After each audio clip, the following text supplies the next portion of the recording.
Shalom saudara yang diberkati Tuhan, puji nama Tuhan. Hari ini kita bisa bertemu kembali. Apa kabar saudara? Saya percaya kita semua dalam keadaan yang sehat, penuh dengan berkat-berkat Tuhan.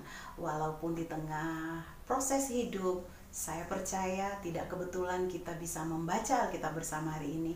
Tuhan sungguh baik saudara. Mari saudara kita siapkan hati, pikiran kita untuk kita kembali membaca Alkitab. Dan hari ini saya akan mengajak saudara untuk membuka Alkitab saudara, dan kita akan baca dalam Imamat pasalnya yang kelima, ayat 1 hingga ayatnya yang ke-19. Di dalamnya, di tengah ada perikop korban penebus salah. Ini adalah pembacaan firman terusan dari kemarin saudara. Sebelum kita baca firman Tuhan bersama hari ini, mari saya ajak kita semua untuk berdoa.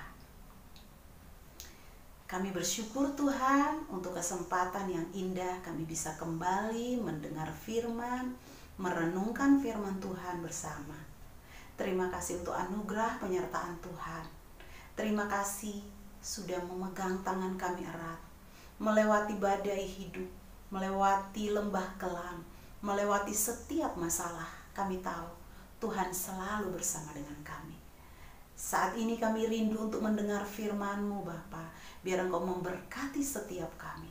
Ketika kami mendengar firman Tuhan, kami beroleh kekuatan untuk kembali melanjutkan hidup kami, perjalanan yang Tuhan izinkan dengan pertolongan Tuhan Yesus. Terima kasih Bapa, di dalam nama Tuhan Yesus kami bersyukur. Haleluya. Amin. Baik saudara yang sudah bisa membuka Alkitab, mari kita buka bersama-sama dalam Imamat pasalnya yang kelima, ayat 1. Kita akan baca hingga ayatnya yang ke-19. Buat semua saudara yang mungkin hari ini dalam perjalanan, ataupun saudara belum bisa membuka Alkitab hari ini, biarlah saudara bisa dengar firman Tuhan sampai selesai. Firman Tuhan berbunyi, apabila seseorang berbuat dosa, yakni jika ia mendengar seorang mengutuki dan ia dapat naik saksi karena ia melihat atau mengetahuinya, tetapi ia tidak mau memberi keterangan, maka ia harus menanggung kesalahannya sendiri. Atau bila seseorang kena kepada sesuatu yang najis, baik bangkai binatang liar yang najis, ataupun bangkai hewan yang najis, ataupun bangkai binatang yang mengeriap yang najis, tanpa menyadari hal itu, maka ia menjadi najis dan bersalah. Atau apabila ia kena kepada kenajisan berasal dari manusia, dengan kenajisan apapun juga ia menjadi najis, tanpa menyadari hal itu, tetapi kemudian ia mengetahuinya, maka ia bersalah. Atau apabila seseorang bersumpah teledor dengan bibirnya, hendak berbuat yang buruk atau yang baik, sumpah apapun juga yang diucapkan orang dengan teledor, tanpa menyadari hal itu, tetapi kemudian ia mengetahuinya, maka ia bersalah dalam salah satu perkara itu. Jadi apabila ia bersalah dalam salah satu perkara itu, haruslah ia mengakui dosa yang telah diperbuatnya itu. Dan haruslah ia mempersembahkan kepada Tuhan sebagai tebusan salah karena dosa itu, seekor betina dari domba atau kambing menjadi korban penghapus dosa. Dengan demikian imam mengadakan pendamaian bagi orang itu karena dosanya.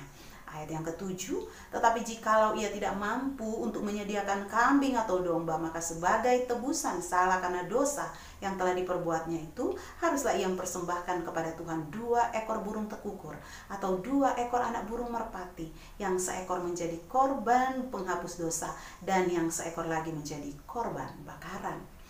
Haruslah ia membawanya kepada imam, dan imam itu haruslah lebih dahulu mempersembahkan burung untuk korban penghapus dosa itu. Dan haruslah ia memulas kepalanya pada pangkal tengkuknya, tetapi tidak sampai terpisah. Sedikit darah dari darah korban penghapus dosa itu haruslah dipercikannya ke dinding mezbah, tetapi darah selebihnya haruslah ditekan keluar pada bagian bawah mezbah, itulah korban penghapus dosa. Yang kedua, haruslah diolahnya menjadi korban bakaran sesuai dengan peraturan. Dengan demikian imam mengadakan pendamaian bagi orang itu karena dosa yang telah diperbuatnya, sehingga ia menerima pengampunan. Tetapi jikalau ia tidak mampu menyediakan 2 ekor burung tekukur atau 2 ekor anak burung merpati, maka haruslah ia membawa sebagai persembahannya karena dosanya itu 1/10 eva tepung yang terbaik menjadi korban penghapus dosa. Tidak boleh ditaruhnya minyak dan dibubuhnya kemenyan di atasnya, karena itulah korban penghapus dosa. Lalu haruslah itu dibawanya kepada imam, dan imam itu haruslah mengambil daripadanya segenggam sebagai bagian ingat-ingatannya, lalu membakarnya di atas mezbah di atas segala korban api-apian Tuhan. Itulah korban penghapus dosa. Dengan demikian, imam mengadakan pendamaian bagi orang itu karena dosanya dalam salah satu perkara itu, sehingga ia menerima pengampunan. Selebihnya adalah bagian imam, sama seperti korban sajian. Perikop selanjutnya, saudara, korban penebus salah, ayat yang ke-14.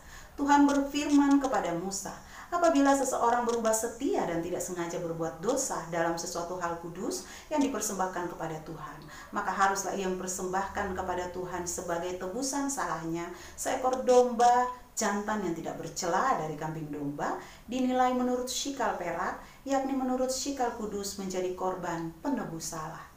Hal kudus yang menyebabkan orang itu berdosa haruslah dibayar gantinya dengan menambah 1/5, lalu menyerahkannya kepada imam.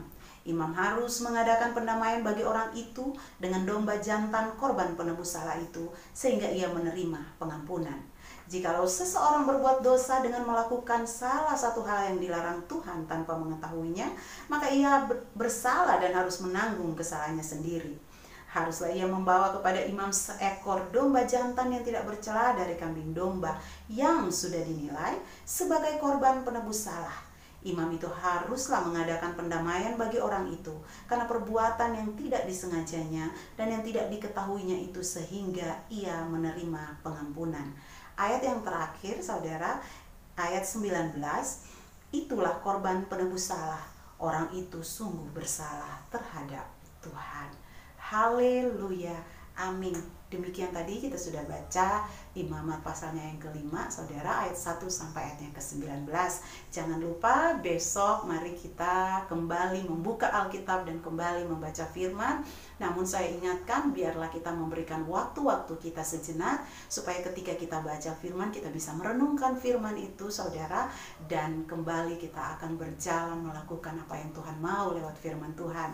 Saudara yang diberkati Tuhan, tak lupa kami mengucapkan banyak terima kasih untuk semua saudara yang sudah subscribe di channel YouTube Elkanah Ministry, saudara yang sudah share video kami, yang sudah komentar, bahkan saudara yang sudah like. Kami mengucapkan banyak terima kasih. Biarlah saudara semua terberkati melalui channel YouTube ini, karena biarlah channel YouTube ini membawa kemuliaan bagi nama Tuhan. Akhirnya doa kami menyertai saudara semua. Kasih, anugerah, dan penyertaan Tuhan Immanuel menyertai saudara dari sekarang sampai selama-lamanya. Haleluya, amin. God bless you.